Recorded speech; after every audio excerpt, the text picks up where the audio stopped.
Among the Asmat people of New Guinea, there exists a way of life that has remained unchanged since the Stone Age. In 1961, it drew the attention of a restless young man named Michael Rockefeller. For the primitive Asmat tribes, life is a continual interaction of ghosts, spirits, and magic. Tribal warfare is commonplace and expected. Death must be met with revenge. Among these fierce Aboriginal men, Michael Rockefeller traveled to study and learn. In their midst, he disappeared and was never seen again.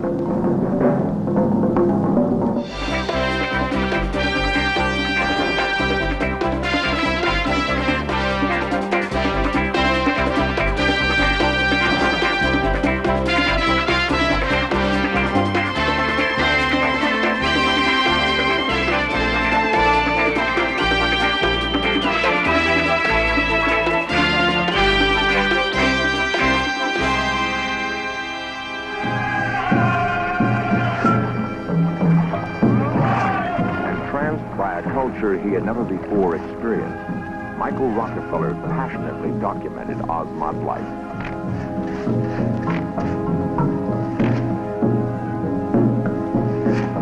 The Asmat was an adventure beyond his wildest dreams, yet one from which he would never return.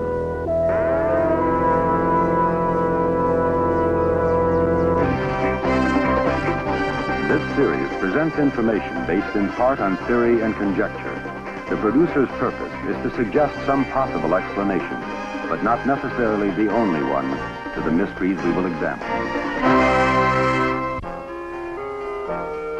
Harvard University, June 1960. For Governor and Mrs. Nelson Rockefeller, it was a special, emotional moment. Their youngest son, Michael, had graduated with honors. Ahead of him lay a life filled with promise and great opportunity. At 22, Michael Rockefeller was the most outgoing and restless of the governor's 3 sons and 2 daughters. He loved travel and people, and within 6 months he was half a world away in the remote highlands of Dutch New Guinea. Michael had joined an anthropological expedition to study and record a Stone Age tribe called the Dani. Sensitive and enthusiastic, he took special pleasure in his work.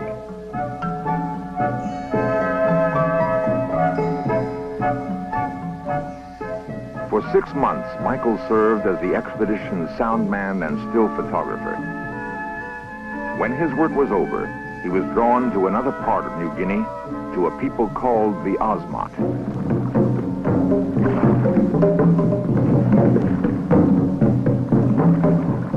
Along the coast and in the winding tidal rivers of southern New Guinea, the primitive Asmat tribes lived as they had since primeval times.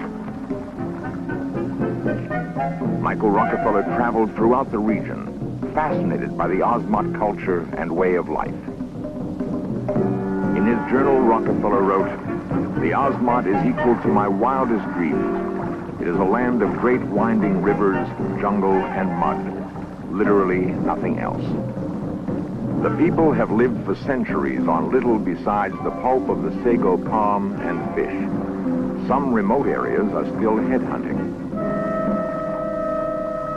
A keen observer and gifted photographer, Michael carefully documented Asmat life.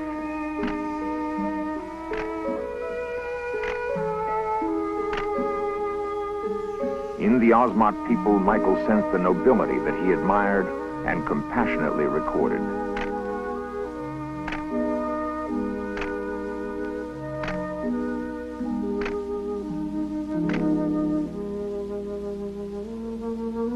The word Asmat means tree people, and indeed Asmat culture depends almost totally on trees, for food, shelter, for their canoes, and for their art. The Asmat even believe themselves to be descended from trees. Their mythology tells of a great magician who wandered their uninhabited land.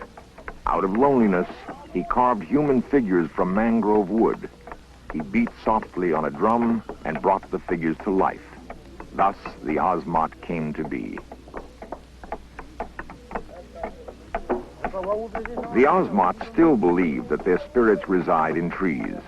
The felling of a mangrove tree begins an ancient ritual that intermingles art and violence.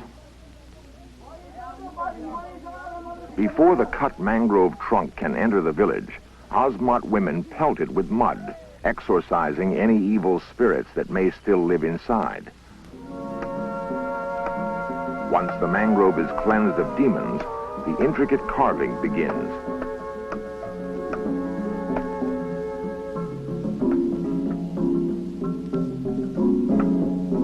Shaped into the head of dead ancestors and kinsmen, the carving becomes a vital link between the material and spiritual worlds. For the Asmat, natural death does not exist. Only evil spirits and enemies account for the passing of life. The finished carving becomes a pledge to the dead that their spirits will be revenged. The beauty of Asmat art completely captivated Michael Rockefeller. In his journal, Rockefeller wrote, "The key to my fascination with the Asmat is the wood carving.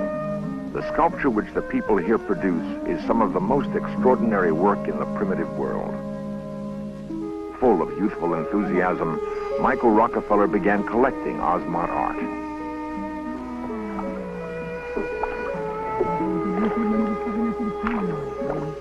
As he journeyed from village to village, Michael observed the subtle details of Asmat life.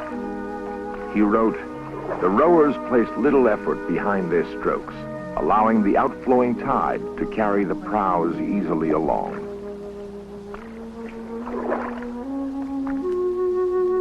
For weeks, Michael traveled through Asmat territory, often accompanied by missionaries and anthropologists.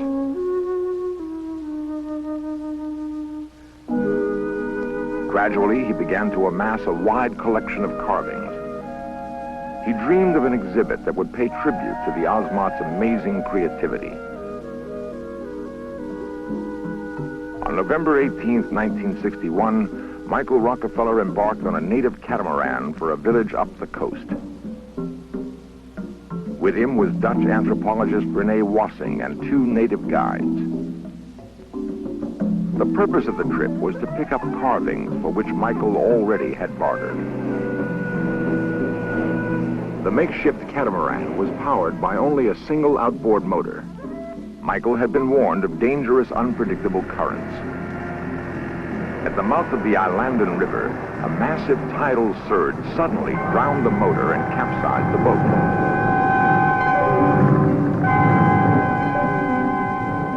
The natives swam for help. Rockefeller and Wassing clung to the boat, hopelessly adrift. After a night in the water, fearing the natives had failed, Michael decided to go for help himself. Using 2 empty gasoline cans for extra buoyancy, he swam for shore. Michael Rockefeller and Rene Wassing didn't know it, but their native guides had made it back to land.